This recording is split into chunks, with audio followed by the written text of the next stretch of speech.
شماری از فروشندگان مواد اولیه از کمرنگ بودن بازارهایشان شکایت داشته و میگویند که فقر و بیکاری باعث شده مردم نسبت به گذشته کمتر خریداری کنند. این فروشندگان میگویند که بهای دلار در برابر پول افغانی ثبات ندارد و این نوسانات هم فروشنده و هم خریدار را به مشکل مواجه می کند. برخی از آنان به این باورند که شماری از بازرگانان در بلند رفتن بهای مواد خوراکی دست دارند. بعضی وقتا تجارای ما میگن که راه بند شد، بعضی وقتا دلار اینا ترجیح میدن که دلار بلند شد یا دلار پایین شد. آنان از تجار ملی و بازرگانان میخواهند که وضعیت اقتصادی مردم را در نظر گرفته نرخ مواد را کاهش داده و به کیفیت آن بیشتر توجه کنند. تاجرای ملی خود ما میخواهیم که مواد با کیفیت وارد وطن کنند. این دکانداران از مسئولین نیز خواهان توجه بیشتر در زمینه کنترل و وضع بهای مواد خوراکی می باشند.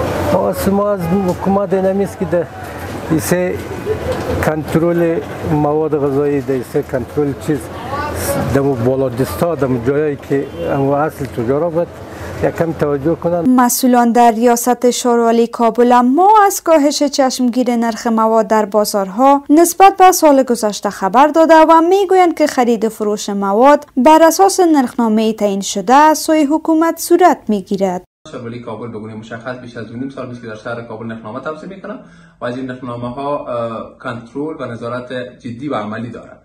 در همین حال برخی از کارشناسان نرخ مواد در بازار را وابسته به عوامل مختلف همچون ارزش پول افغانی در برابر دلار، هزینه تولید، میزان عرضه و تقاضا و نیز اعمال سیاست‌های تجاری و اقتصادی از سوی دولت می‌دانند. محمد شاکر یعقوبی، کارشناس مسائل اقتصادی میگوید: افزایش بهای مواد در بازارهای کشور بستگی به عوامل مختلف داره، از جمله بحث عرضه و تقاضا است. در صورتی که عرضه مواد در بازارها کمتر باشه و تقاضا به آن بیشتر وجود داشته باشه، واضح است که نرخ مواد را بلند میبره و قدرت خرید مردم پایین میآید. با باور یعقوبی، وضع ترفه‌ها و تعیین مالیات، کنترل صادرات و واردات از دیگر موارد اند که روی نرخ مواد تاثیر میگذارد. وضع ترفه‌ها، اعمال سیاست‌های تجارتی یا کنترل صادرات و واردات از دیگر موارد است که میتونه روی افزایش بهای مواد تاثیر داشته باشه و نرخ اجناس را بلندتر ببرد. این در حالی است که بر اساس گزارش‌های برنامه جهانی غذا، میزان فقر در افغانستان با بازگشت سیلاس‌های مهاجران از کشورهای همسایه افزایش یافته